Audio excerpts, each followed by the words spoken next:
My name is Elena Marsh and I'm 29 years old.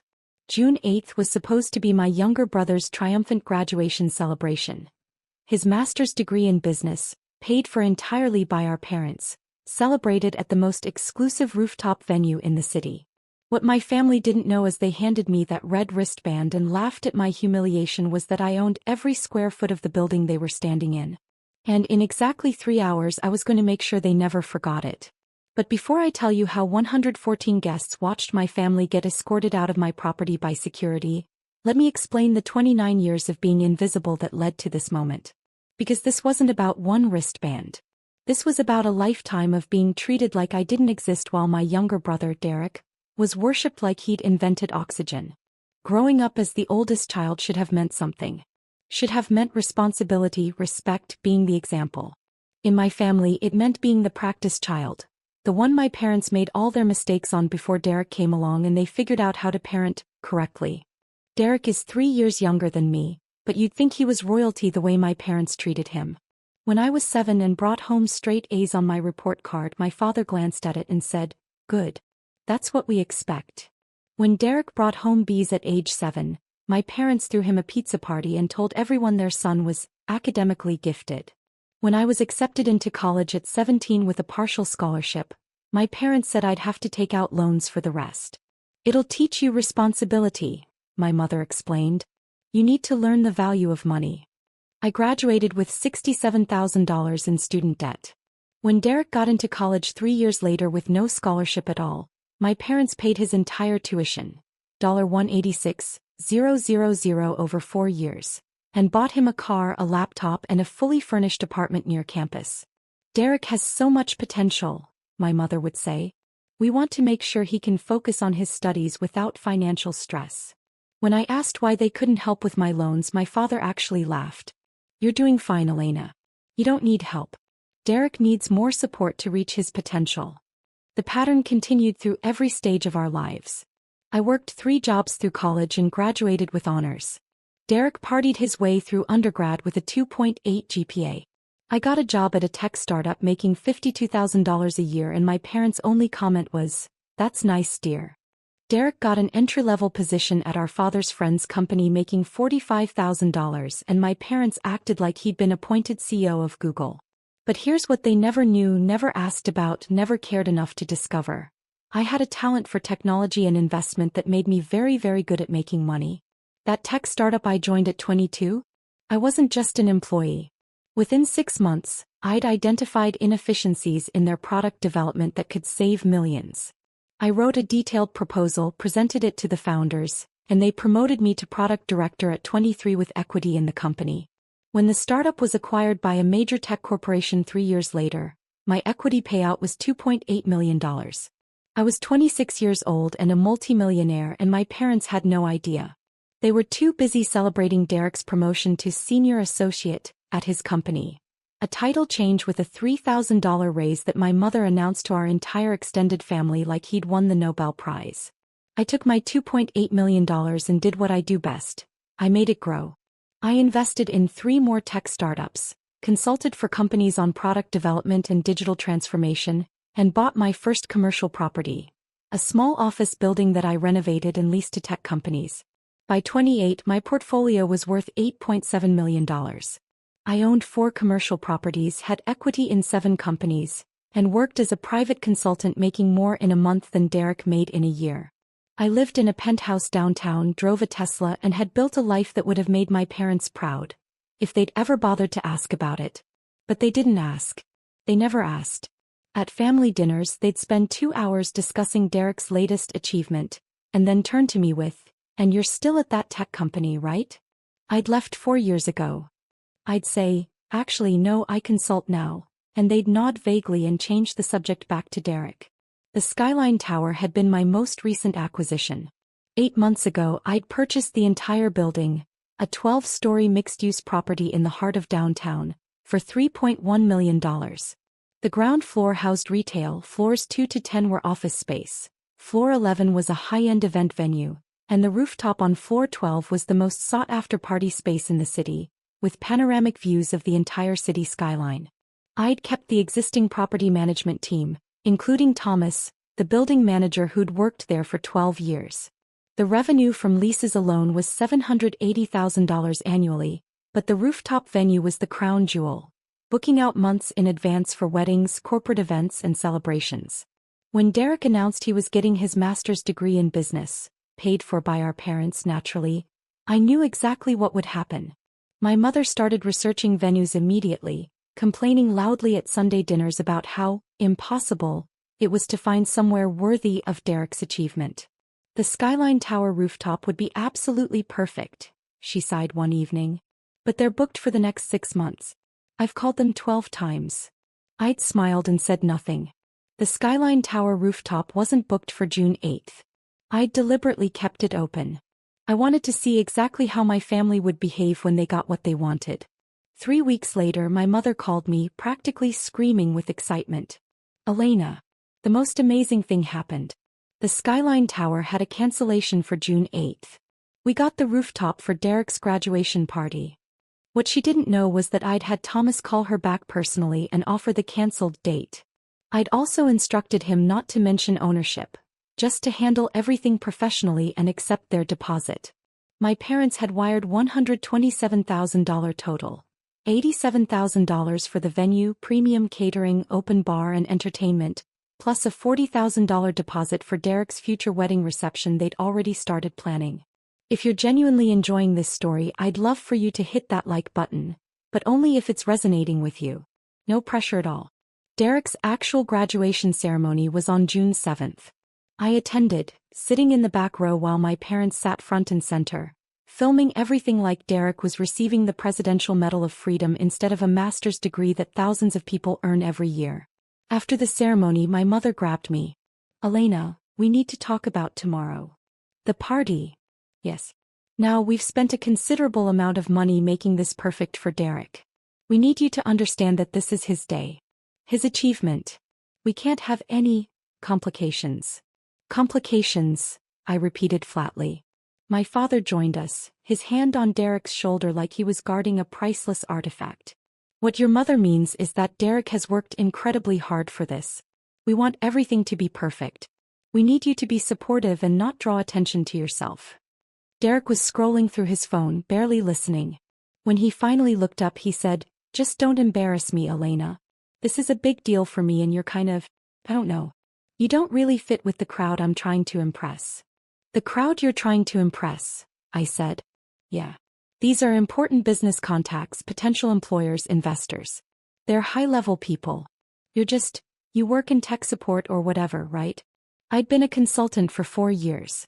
I told him at least 10 times. Something like that. My mother nodded enthusiastically. "Exactly. So tomorrow just stay in the background. Be pleasant. Don't talk about yourself or your job. This isn't about you." I smiled. Of course. Whatever Derek needs. The next morning, Derek sent me a text. "Party starts at 6. Don't be late. And dress appropriately, business formal. Try not to look poor." I stared at that text for a full minute. Try not to look poor. I had $8.7 million in assets and he was telling me not to look poor. I chose my outfit very carefully. A tailored charcoal suit from a designer boutique. $3,400, but understated enough that it wouldn't draw attention. Diamond earrings that had cost $12,000. Louboutin heels. I looked every bit the successful businesswoman I was, but nothing flashy. Nothing that would upstage Derek's big day. I arrived at the Skyline Tower at 5:45 p.m. Thomas saw me come in and his eyebrows rose slightly. I gave him a tiny shake of my head. "Not yet." He nodded and went back to directing the setup crew. The rooftop looked stunning. My parents had spared no expense. String lights created a canopy of light over the space. The bar was fully stocked with premium liquor. The catering tables were laden with expensive hors d'oeuvres. A DJ was setting up in the corner. Floor-to-ceiling windows showcased the sunset over the city skyline. My mother was already there, directing staff like a general commanding troops. She saw me and frowned slightly, looking me up and down. "Elena, you're early. I wanted to make sure I could help if you needed anything." How thoughtful. Her tone suggested it was anything but. "Actually, Derek has a special check-in system tonight. Very professional. Very organized. You need to get your wristband. Wristband. She pointed to a table near the entrance where Derek stood with a young woman holding a tablet and a box of wristbands. There was a line of early arrivals, professionally dressed people who were clearly Derek's colleagues, classmates and networking contacts. I joined the line and watched. Each person gave their name, was checked off a list, and received a white wristband that read VIP guest in gold letters. They were directed into the party with warm smiles. When I reached the front of the line, Derek looked up from his phone. Name. Derek, it's me. Name, he repeated, not looking up. Elena Marsh.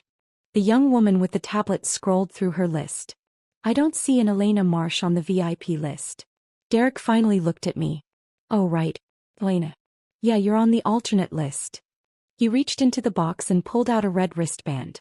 It was noticeably different from the white ones, cheaper material, and instead of VIP guest, it read general attendance in black letters. What's this? I asked calmly. It's your wristband. Everyone gets one. Security needs to know who's who. Security needs to know who's who, I repeated. Yeah. White wristbands are for VIPs. Business contacts, important guests, family. Red wristbands are for everyone else. And I'm everyone else. Derek shrugged. I mean, you're my sister, but you're not really part of the professional networking aspect of tonight. This is about my business future. The red wristband just means you're here to support me, not to, network or whatever.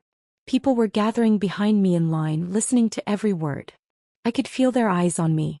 Put it on, Derek said, holding out the wristband. You're holding up the line. I took the red wristband. The material felt cheap compared to the white ones. I fastened it around my wrist while at least 15 people watched.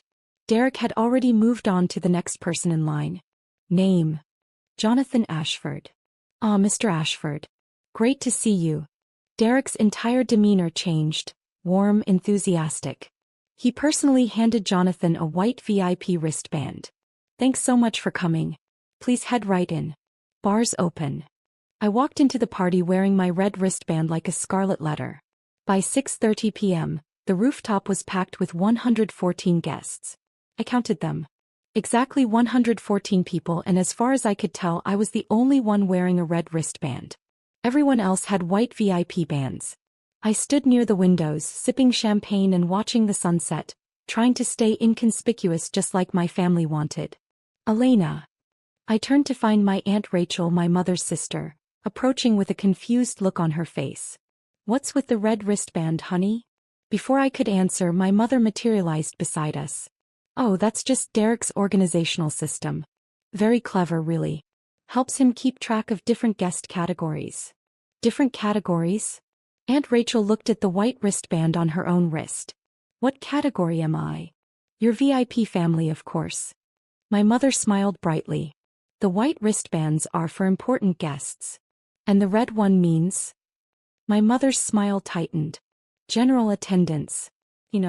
People who are here to support Derek but aren't really part of his professional circle. Aunt Rachel looked between my mother and me, understanding dawning on her face. You gave Elena a different wristband than the rest of the family? Derek organized the system, my mother said quickly. It's his party. His rules. Now if you'll excuse me, I need to check on the catering.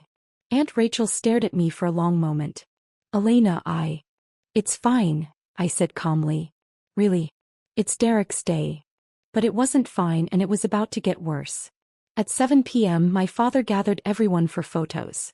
Family photo time, he announced. Everyone with a white wristband whose actual family, gather around Derek. People shuffled into position. My parents flanked Derek. Aunts, uncles, cousins, all wearing white wristbands, arranged themselves around him in a semicircle. The photographer positioned himself, adjusting his camera. I started to move toward the group. Elena, what are you doing? My father's voice cut through the chatter. Family photo, I said. Red wristbands aren't in this shot. This is for VIP family only. Derek's specific request. 114 people were watching. 114 people heard my father tell me I wasn't VIP family. Derek didn't even look at me. He was busy adjusting his tie and making sure he was centered in the frame. You can stand over there. My mother pointed to a spot 15 feet away outside the camera's frame. You'll still be here. Just not in the photo. I walked to where she pointed. I stood there wearing my red wristband watching my entire family pose for photos without me. The photographer took 47 shots. I counted each one. Guests were whispering. I heard snippets. Is that his sister? Why isn't she in the photos? The red wristband, I heard someone say it means she's not important enough. That's harsh. After the family photos, Derek called for VIP guests only photos. Business contacts, mentors, important friends. Then college friends photos.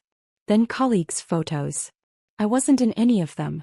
At 7:45 p.m., Derek gave a speech thanking everyone for coming. He thanked the venue for their incredible service and stunning space. He thanked his parents for their unwavering support and financial investment in my education. He thanked his professors, his classmates, his mentors, his friends. He didn't mention me once. At 8 p.m., my mother was showing off photos on her phone to a group of guests. Look at our family. All together to celebrate Derek's achievement. I could see the photos from where I stood. Every single one had me cropped out or positioned outside the frame. My mother had made sure of it. One of her friends noticed me standing alone. Is that Derek's sister? Why isn't she in any of the pictures? My mother waved her hand dismissively. Oh, Elena's here somewhere. But you know she's not really part of Derek's world. Different paths in life. She's more of a supportive presence. Background family. Background family, the friend repeated, looking uncomfortable. You know what I mean. Some family members are leaders, achievers. Others are just there. Elena's the just there type. I'd heard enough. It was 9 p.m. Exactly 3 hours since I'd arrived. Exactly 3 hours since Derek had handed me that red wristband and explained that security needed to know who didn't belong. I pulled out my phone and sent a text to Thomas. It's time. His response came immediately, on my way up. I walked calmly to the DJ booth and asked him to cut the music. He looked confused but complied. The rooftop went silent except for the sound of confused murmuring. Excuse me, everyone, I said, my voice carrying across the rooftop. I apologize for the interruption. My name is Elena Marsh. Most of you know me as Derek's older sister, the one with the red wristband. Derek's head snapped toward me, his eyes wide. Elena, what are you? I'll just be a moment. I wanted to share something with all of you. You see, when this party was booked 8 months ago, the venue coordinator who handled the reservation didn't mention one important detail to my family. Thomas stepped onto the rooftop, perfectly timed. He walked to my side and handed me a leather folder. This is Thomas Chin, the property manager of Skyline Tower. Thomas, would you like to explain to our guests about the building's ownership? Thomas smiled. It wasn't a kind smile. Certainly, Ms. Marsh. Ladies and gentlemen, the Skyline Tower was purchased 8 months ago by a new owner. That owner is currently attending this evening's event. The murmuring grew louder. I opened the folder and pulled out the property deed, holding it up so people could see the official stamps and seals. I purchased this building on October 15th of last year for $3.1 million in cash. That includes this rooftop venue, the event space on floor 11, all office and retail spaces and all common areas. I am the sole owner of the property you're currently standing on. The silence was absolute. Derek's face had gone completely white. My mother looked like she might faint. My father had frozen with his drink halfway to his mouth. When my parents booked this venue for Derek's graduation party, they paid me, though they didn't know it was me, $87,000 for tonight's event. They also placed a $40,000 deposit for Derek's future wedding reception, which they've been planning enthusiastically. That's $127,000 total, all paid to me over the past 8 months. I could hear someone's phone camera clicking. Multiple someone's. Tonight I was given a red wristband and told that security needed to know who didn't belong here. I was excluded from every family photo, 47 shots total, because I wasn't VIP family. My mother told her friends I was background family, the type that's just there. My brother didn't mention me once in his speech, despite the fact that he's literally celebrating inside a building I own. I turned to look directly at Derek. You told me not to embarrass you. You said I didn't fit with the crowd you were trying to impress. So I've made a decision that I think will help with that problem. Elena, wait. Derek found his voice, but it came out strangled. This party is over. Effective immediately. Everyone has 30 minutes to gather their belongings and exit the building. Thomas, please initiate the venue shutdown. With pleasure, Ms. Marsh. What happened next was pandemonium. My mother rushed toward me, her voice shrill and desperate. Elena, stop this right now. You can't. This is Derek's graduation party. Everyone is here. Everyone was here, I corrected. Now everyone is leaving. You have 29 minutes. Derek was in full panic mode. This is insane. You can't just kick everyone out. What about my guest? My networking contacts? Do you have any idea how this makes me look? Yes, I said calmly. It makes you look like someone who humiliated the owner of the venue. I imagine that won't be great for your professional reputation. My father tried to take control. Now, Elena, I know you're upset, but let's be rational about this. We paid for this venue. We have a contract. You do have a contract, I agreed. Thomas, please explain the relevant clause. Thomas pulled out his tablet. Clause 17, subsection C.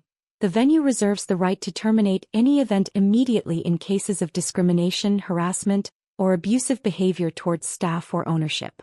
In such cases, all deposits are forfeit and no refunds will be issued.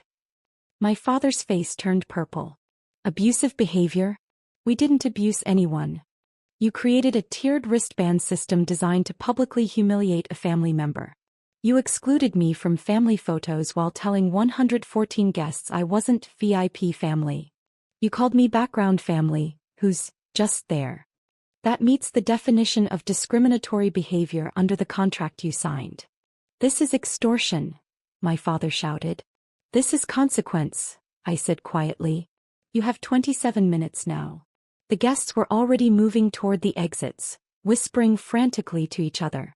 I heard phones buzzing with texts and calls as people began spreading the news.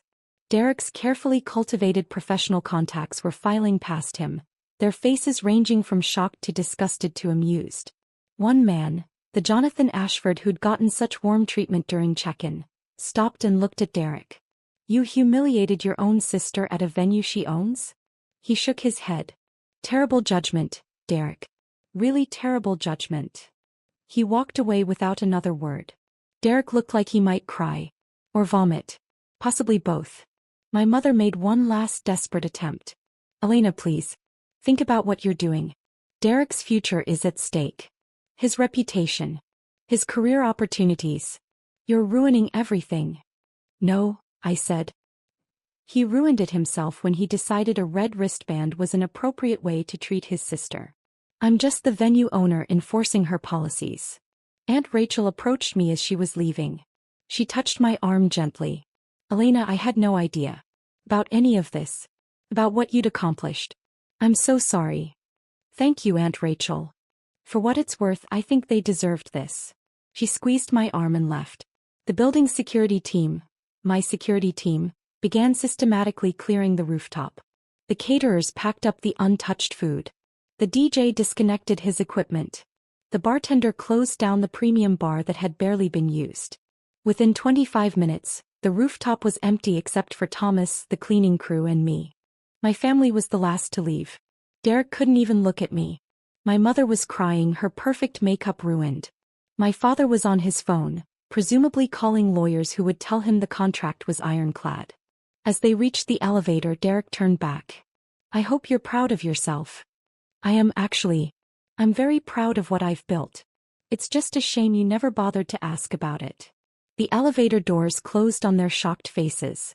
I stayed at the rooftop for another hour, watching the cleaning crew restore the space to its pristine condition. My phone was buzzing constantly, but I ignored it. When I finally checked at 10:30 p.m., I had 67 missed calls and 143 text messages. From Mom, call me immediately. We need to fix this. Derek is devastated. From Dad, this behavior is unacceptable. We're meeting with lawyers tomorrow. From Derek, you ruined my life. Everyone saw. My career is over because of you. Multiple messages from extended family members, ranging from what happened to, I can't believe what I just witnessed. I blocked my parents and Derek, then sent one group text to the extended family. Tonight's events were the result of years of mistreatment. I will not be discussing this further. Please respect my decision. What I didn't realize until the next morning was how viral the story had become. Multiple someones had recorded my speech and Thomas's announcement. The videos were all over social media. One video from a guest named Jennifer had been viewed 340,000 times with the caption, "I just watched a graduation party get ended because the graduate gave his millionaire sister a not family wristband. She owned the building. He kicked everyone out. This is the greatest revenge I've ever witnessed in person." Another video showed Derek handing me the red wristband, with his dismissive, "security needs to know who's who" comment clearly audible. It had 580,000 views and the comments were brutal. Imagine being this confident while humiliating someone who owns the building. The red wristband energy here is peak entitled behavior. Not family speedrun to "I own your venue" is chef's kiss. This man really said, "Don't look poor," to someone with $3.1 million in property assets. Someone had also found photos my mother had posted to Facebook during the party. The family photos I'd been excluded from. They'd created a side-by-side comparison. Those photos on the left and the video of me holding up my property deed on the right. It had been shared 127,000 times. The hashtag red wristband revenge was trending. The calls and messages didn't stop. For 3 days straight my phone was in constant notification mode. I finally turned it off completely. On day 4 my doorbell rang at 7 a.m.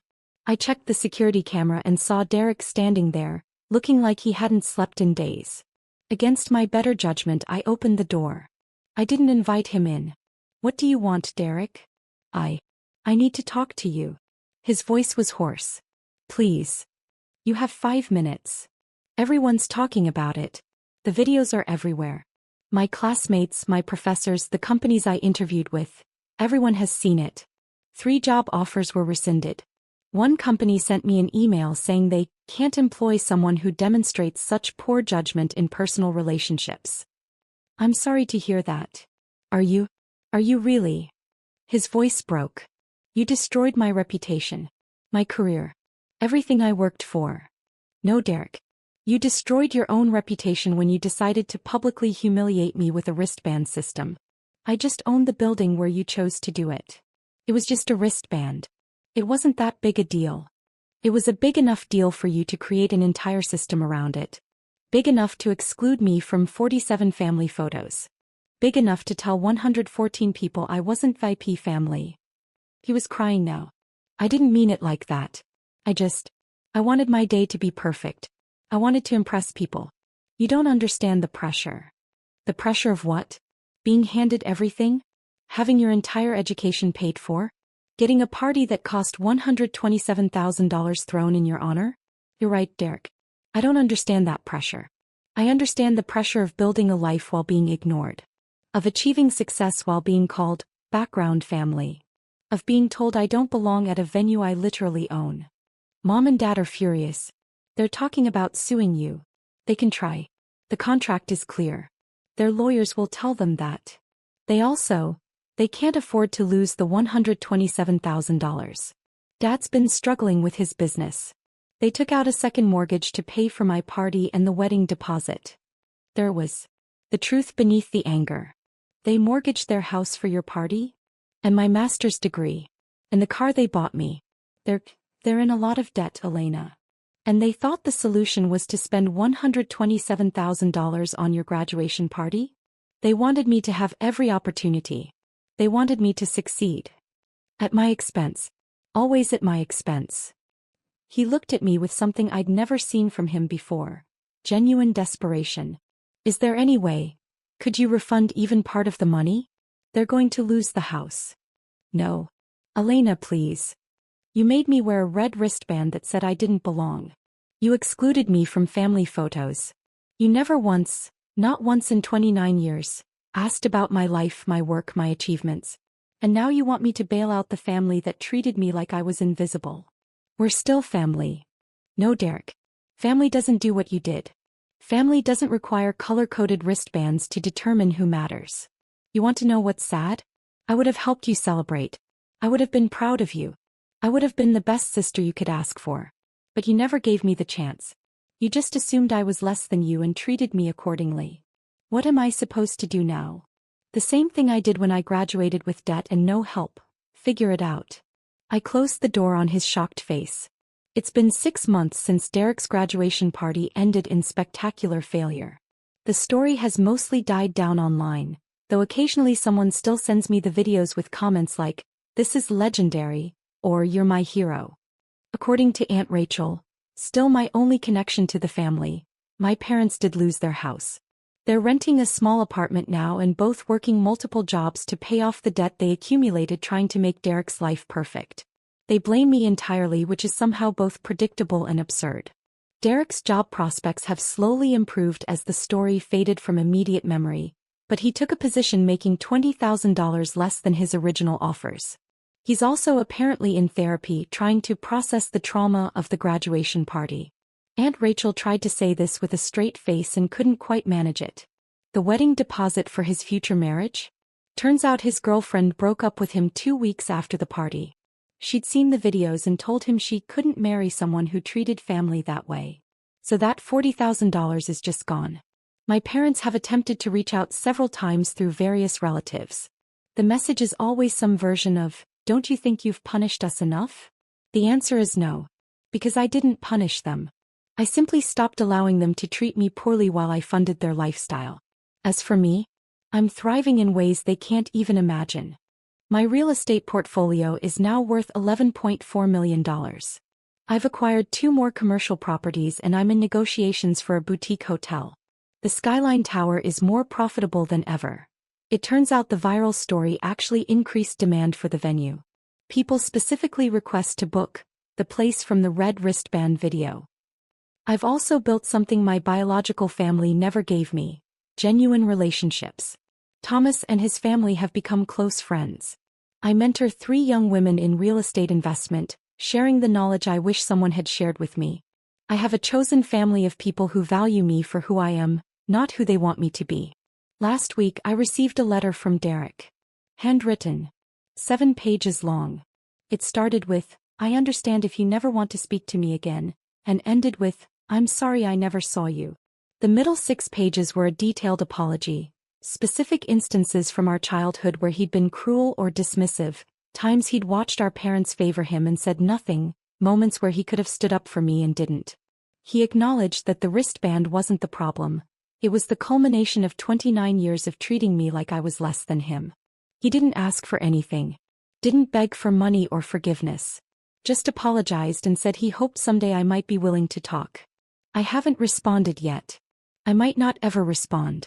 But I kept the letter. Because here's what I've learned. Revenge isn't about getting even. It's not about making people suffer or proving you're better than them. Real revenge is building a life so successful, so fulfilling, so completely independent of the people who dismissed you that their opinion becomes irrelevant. I'm Elena Marsh. I'm 29 years old. I own $11.4 million in commercial real estate.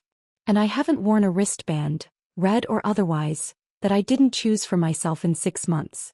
And honestly, I've never been happier. Drop a comment and let me know where you're watching from. Sometimes the best revenge isn't proving people wrong. It's becoming so successful that whether they were right or wrong simply doesn't matter anymore.